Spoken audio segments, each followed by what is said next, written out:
ಮತ್ತಷ್ಟು ಮಾತುಕತೆನ ಮುಂದುವರಿಸ್ತೀನಿ. ಸೊ ಬನ್ನಿ, one more question. ನಂದು ರಿಯಲ್ ಲೈಫ್ ನಲ್ಲಿ ಮಾಡಕ್ಕಾಗ್ದಿರೋದು ರಿಯಲ್ ಲೈಫ್ ನಲ್ಲಿ ಮಾಡಿದ್ದೀರಾ? ಅಲ್ಲ ಸಿ ಇಲ್ಲ ಇಲ್ಲ, ರಿಯಲ್ ಲೈಫ್ ನಲ್ಲಿ ಆಗಿತ್ತು ಮೇಡಮ್, ಅದು ರಿಯಲ್ ಲೈಫ್ ನಲ್ಲಿ ತೋರಿಸಿದೀನಿ ಅಂತೀರಾ? ಅಲ್ಲ, ಒಬ್ರು 50 ಜನಕ್ಕೆ ಹೊಡಿತಾರೆ ಹೀರೋ, ರಿಯಲ್ ಲೈಫಲ್ಲಿ ಹೊಡೆದಿರ್ತಾರ? ಇಲ್ಲ ಇಲ್ಲ, ಚುಚ್ತಾರೆ, ರಿಯಲ್ ಲೈಫಲ್ಲಿ ಮಾಡಿರ್ತಾರ. ಇನ್ನೇನೋ ಕೇಸ್ ಮಾಡ್ತಾರೆ, ಅದು ರಿಯಲ್ ಲೈಫಲ್ಲಿ ಆಗಿರ್ಲೇಬೇಕಂತಿದ್ಯಾ? ಅದನ್ನ ಎಕ್ಸ್ಪೀರಿಯನ್ಸ್ ಮಾಡ್ಬೇಕಲ್ಲ, ಇಮ್ಯಾಜಿನೂ ಮಾಡ್ಕೊಂಡು. ಇಂಟರ್ಸ್ಟೆಲ್ಲರ್ ಮೂವಿಲಿ ವಾರ್ಮ್ ಹೋಲಿಂದ ನೀವು ಬೇರೆ ಯೂನಿವರ್ಸ್ಗೆ ಹೋಗ್ಬಿಟ್ಟಿರ್ತಾನೆ, ಬೇರೆ ಗ್ಯಾಲಕ್ಸಿಗೆ ಹೋಗ್ಬಿಟ್ಟಿರ್ತಾನೆ, ಹೋಗಾಗಿದ್ಯಾ? ಸೊ ಅಂದ್ರೆ ರಿಯಲ್ ಲೈಫ್ ಅಲ್ಲಿ ಮಾಡಕ್ಕಾಗಿಲ್ಲ, ರಿಯಲ್ ಲೈಫ್ ಅಲ್ಲಿ ಮಾಡಿ ಮಜಾ ಇರಲ್ವಾ ನಿಮ್ಗೆ? 99 ಜನ ಗರ್ಲ್ ಫ್ರೆಂಡ್ ಒಂದು ವರ್ಷದಲ್ಲಿ ಇದ್ರು ಅಂದ್ರೆ. ಸೊ ಆಕ್ಚುಲಿ ನೀವು ಈ ಪ್ರಶ್ನೆಗೆ ಉತ್ತರ ನೀವು ಸಿನಿಮಾ ನೋಡಾದ್ಮೇಲೆ ನಿಮ್ಗೆ ಸಿಗುತ್ತೆ, ಓ ಇದಾಗಿರೋದು ಅಂತ. ಓಕೆ, ಸೊ ಒಟ್ನಲ್ಲಿ ಚಿತ್ರ ನೋಡೋರ್ಗ್ ಮಜಾ ಅಂತೂ ಕಟ್ಟಿಟ್ಟ ಬುತ್ತಿ ಅಂತ ಹೇಳ್ತೀರಾ? ತುದಿಲಂತೂ ಇರ್ತಾರೆ. ಎಡಿಟ್ರಿಗೆ ಎಷ್ಟೊಂದು ಸೀನ್ ಇದು ಬೇಡ ಅಲ್ವ ಸರ್, ಇರ್ಲಿ ಸರ್ ನಿಮ್ಗೆ ಗೊತ್ತಾಗ್ತಿಲ್ಲ, ನಾನು ಆಡಿಯನ್ಸ್ ವ್ಯೂ ಪಾಯಿಂಟ್ ಅಲ್ಲಿ ನೋಡ್ತೀನಿ, ಇರ್ಲಿ. ಹಿ ಈಸ್ ಎಂಜಾಯಿಂಗ್, ನಮ್ಮ editor Nakul is enjoying doing BGM. Nice. And ಇವರು SFX ಅವರು ಕಾಲ್ ಮಾಡಿದ್ರು, ಶಂಕರ್ ಸರ್. ನಾನೇ ಒಂದು ಟೈಮ್ ಲೈನಲ್ಲಿ ಇದು ಕ್ಯಾರೆಕ್ಟರ್ ಅನ್ಕೊಳ್ತೀವಿ, ಅಥವಾ ಈ ಕತೆ ಇನ್ನೊಂದು ಟೈಮಿಗೆ ಇನ್ನೊಂದು ಚೇಂಜ್ ಆಗುತ್ತೆ, ಇನ್ನೊಂದು ಟೈಮಿಗೆ ಇಷ್ಟೊತ್ತು ನೋಡಿದ್ದು ವೇಸ್ಟಾ ಅಂತ ಅನ್ಸುತ್ತೆ, ಆಮೇಲೆ ಹೌದು ಅದಕ್ಕೆ ನೋಡಿದ್ದು ಕರೆಕ್ಟ್ ಅಲ್ವಾ ಅಂತ ಅನ್ಸುತ್ತೆ. So it keeps on changing. Trust me, it's a good screenplay and good movie. Okay, yes, we are also waiting. Because ಇತ್ತೀಚಿನ ಈ ನಮ್ಮ 2025 ಏನು ಕನ್ಸಿಡರ್ ಮಾಡಿದ್ರೆ, ಫಸ್ಟ್ ಹಾಫ್ ಸ್ವಲ್ಪ ಡಲ್ ಆಗಿತ್ತು ನಮ್ಮ ಚಿತ್ರೋದ್ಯಮಕ್ಕೆ, ಬಟ್ ಸೆಕೆಂಡ್ ಹಾಫ್ ತುಂಬಾ ಸ್ಪಾರ್ಕ್ ಆಗ್ತಾ ಇದೆ. ಹೊಸಬ್ರ ಚಿತ್ರನ ಬಹಳಷ್ಟು ಚೆನ್ನಾಗಿ ಸ್ವೀಕಾರ ಮಾಡ್ತಾ ಇದ್ದಾರೆ. ಸೊ ಹೊಸ ಪ್ರತಿಭೆಗಳಿಗೆ ಬಹಳಷ್ಟು ಎನ್ಕರೇಜ್ ಮಾಡ್ತಾ ಇದ್ದಾರೆ. ಸೊ ಇದೊಂದು ಗುಡ್ ಫೀಲಿಂಗ್. ಸೊ ಇದ್ರ ಬಗ್ಗೆ ಏನು ಹೇಳ್ತೀರಾ? So pulling audience to theatre was difficult, but now it is proved. ಇಲ್ಲ, ಕಾಂಟೆಂಟ್ ಚೆನ್ನಾಗಿದ್ರೆ 100% ಬರ್ತಾರೆ ಅನ್ನೋವಂಥದ್ದನ್ನ ಪ್ರೂವ್ ಮಾಡಿದಾವೆ ಚಿತ್ರಗಳು.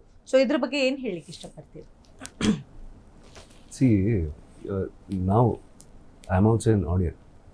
ನಾನು ಸಿನಿಮಾಗಳು ತುಂಬ ನೋಡ್ತೀನಿ, ಥಿಯೇಟ್ರಲ್ಲಿ ಆದಷ್ಟು ನೋಡ್ತೀನಿ, ಇಲ್ಲಾಂದರೆ OTTಲಿ ನೋಡ್ತೀನಿ.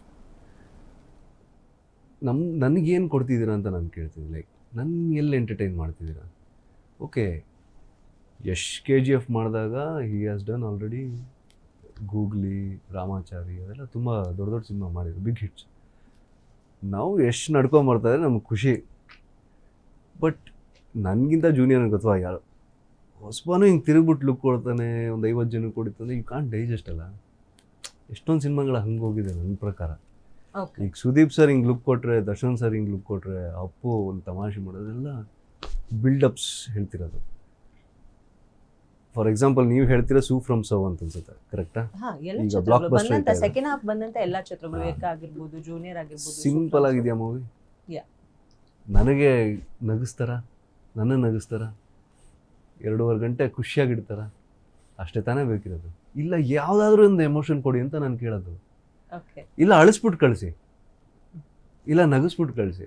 ಇಲ್ವಾ, ಒಂದು ಕಿಲ್ ಅಂತ ಮೂವಿ ಬಂದಿತ್ತು, ಒಂದು ಟ್ರೈನಲ್ಲಿ ಮಾಡಿದರೆ ಹೊಡಿತಾ ಇರ್ತಂದ, 100 ಜನಕ್ಕೆ ಸಾಯಿಸ್ತಾನೆ ಅನ್ಸುತ್ತೆ, ಇಬ್ಬರು ಸೇರಿಕೊಂಡು. ಅದೊಂಥರ ಅಸಹ್ಯ ಅನಿಸುತ್ತೆ ನಿಮಗೆ, ಬೀಭತ್ಸ್ಯ. ಅದಾದರೂ ಕೊಡಿ, ಯಾವುದೋ ಒಂದು ಎಮೋಷನ್ ನನಗೆ ಫೀಲ್ ಮಾಡಿಸಿ. ನಾನು ಸಿನಿಮಾಲಿ ಅದೇ ಕೇಳೋದು, ಒಂದು ಎಮೋಷನ್ ಫೀಲ್ ಮಾಡಿಸಿ ನನಗೆ. ಲಗಾನು ಪ್ಯಾಟ್ರಿಯಾಟಿಸಮ್ ಬಂದ್ಬಿಡ್ತು ಇದಕ್ಕಿದ್ದಂಗೆ, ಗೊತ್ತಿಲ್ಲ ಎಲ್ಲಿಂದ. 3 Idiots, ಅಯ್ಯೋ ನಾನು ಓದಿದ್ದೇ ವೇಸ್ಟ್ ಅಂತ ನಾನು ಕೆಲಸನೇ ಬಿಟ್ಬಿಟ್ಟೆ. ದೇವರಾಣೆ, ನಾನು 3 Idiots ನೋಡ್ಬಿಟ್ಟು ನೋಡಿ ಗೂಸ್ ಬರುತ್ತೆ 3 Idiots ಬಗ್ಗೆ ಮಾತಾಡಿದ್ರೆ. ಎಜುಕೇಷನ್ ಸಿಸ್ಟಮೇ ಕರೆಕ್ಟ್ ಅಲ್ವಾ, ಸರಿ ಇಲ್ಲ ಅಲ್ವಾ ಅಂದ್ಬಿಟ್ಟು. ನಾನು ಜನರಲ್ ಮೋಟರ್ಸ್ ಅಂತ ದೊಡ್ಡ ಕಂಪ್ನಿಲಿ ಕೆಲಸ ಮಾಡ್ತಿದ್ದು ಆ್ಯಸ್ ಡಿಸೈನ್ ಇಂಜಿನಿಯರ್.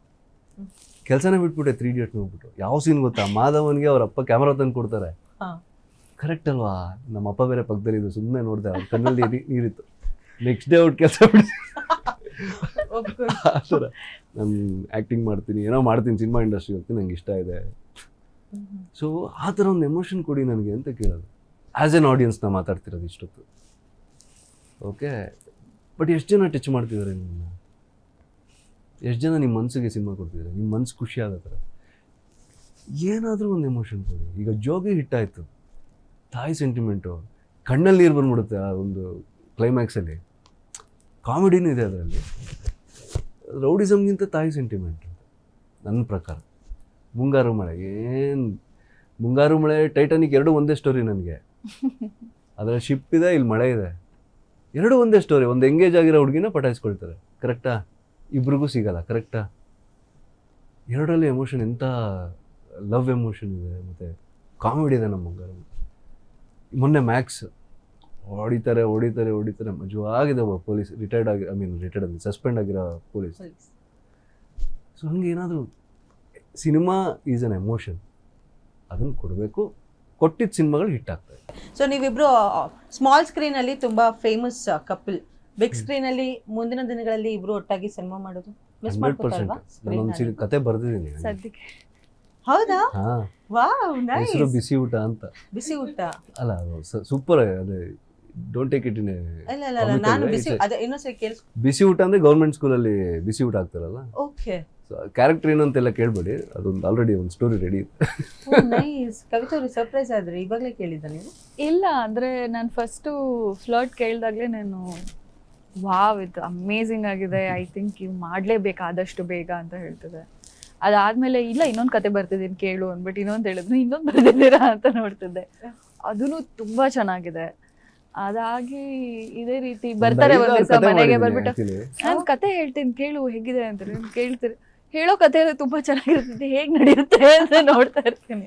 ಅದೆಲ್ಲದ್ರಲ್ಲೂ ಆ ಕತೆಗಳೆಲ್ಲ ನೀಟಾಗಿ ಹೇಳ್ಬೋದು. ಈ ಕತೆ ನನ್ಗೆ ಹೇಳಕ್ಕಾಗಿಲ್ಲ.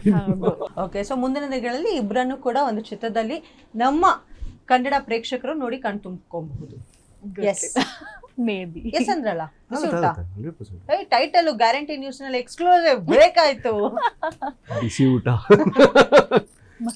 ಇಟ್ಸ್ ಆಲ್ ಅಬೌಟ್ ಮಕ್ಕಳದ್ದು. ಸೊ ನೀವು ಸ್ಕ್ರೀನ್ ಅನ್ನ ಮಿಸ್ ಮಾಡ್ಕೊಂತಾ ಇಲ್ವಾ ಕವಿತಾ ಅವ್ರೆ? ಆ್ಯಕ್ಚುಲಿ ನಾನು ಮಿಸ್ ಮಾಡ್ಕೊಳ್ತಿಲ್ಲ ಹೇಳ್ಬೇಕು ಅಂದರೆ. ಯಾಕೆಂದರೆ ನನಗೆ ಇಡೀ ದಿನ ನನ್ನ ಮಗನ ಜೊತೆ ಹೋಗುತ್ತೆ. ಲೈಕ್ ಮಾರ್ನಿಂಗ್ ನಾನು ಎದ್ದೊಳ್ತಿದ್ದಾನೆ, ಅವನು ಎದ್ಬಿಟ್ಟಿರ್ತಾನೆ. ಆ್ಯಂಡ್ ದ ಹೋಲ್ ರಾತ್ರಿ ಅವ್ನ ಮಲಗಿಸೋ ಅಷ್ಟರಲ್ಲಿ ನಾನು ಫುಲ್ ಸುಸ್ತಾಗ್ಬಿಟ್ಟಿರ್ತೀನಿ. ಸೊ ನಾನು ಮಲ್ಕೊಂಡ್ಬಿಡ್ತೀನಿ. ಸೊ ನಂಗೆ ಡೇಸ್ ಹೆಂಗೆ ಹೋಗ್ತಿದೆ ಅಂತಲೇ ಅರ್ಥ ಆಗಲ್ಲ. ಸಡನ್ನಾಗಿ ನಮ್ಮ ಮನೆಗೆ ಕುಕ್ ಬರ್ತಾರೆ ಒಬ್ರು, ಅವ್ರನ್ನ ಇವತ್ತು ಯಾವ ದಿವಸ ಅಂತ ಕೇಳಿದೆ, ಮೇಡಮ್ ಶುಕ್ರವಾರ ಶನಿವಾರ ಅಂತಿರ್ತಾರೆ. ಹೌದಾ ಅಂತ ನಾನು ಯೋಚನೆ ಮಾಡ್ತಿರ್ತೀನಿ. ಸೊ ನನಗೆ ದಿನಗಳು ಹೇಗೆ ಹೋಗುತ್ತೆ ಅಂತಲೇ ಗೊತ್ತಾಗಲ್ಲ. ಸೊ ಮಿಸ್ ಅಂತ ಹೇಳಿದ್ರೆ ಆಬ್ವಿಯಸ್ಲಿ ಆ್ಯಕ್ಟಿಂಗ್ ಒಂದು it's something dear to my heart. ನನಗೆ ತುಂಬ ಮಿಸ್ ಮಾಡ್ಕೋತೀನಿ. ಆದರೆ ನನ್ನ ದಿನಗಳು ಹೇಗೆ ಹೋಗ್ತದೆ ಅಂತ ಸದ್ಯಕ್ಕೆ ನನಗೆ ಗೊತ್ತಾಗ್ತಿಲ್ಲ. ಪ್ರಾಬಬ್ಲಿ ಅವ್ನು ಸ್ವಲ್ಪ ದೊಡ್ಡವನಾದ್ಮೇಲೆ ಅಲ್ಲಿ ಗೆಟ್ ಬ್ಯಾಕ್.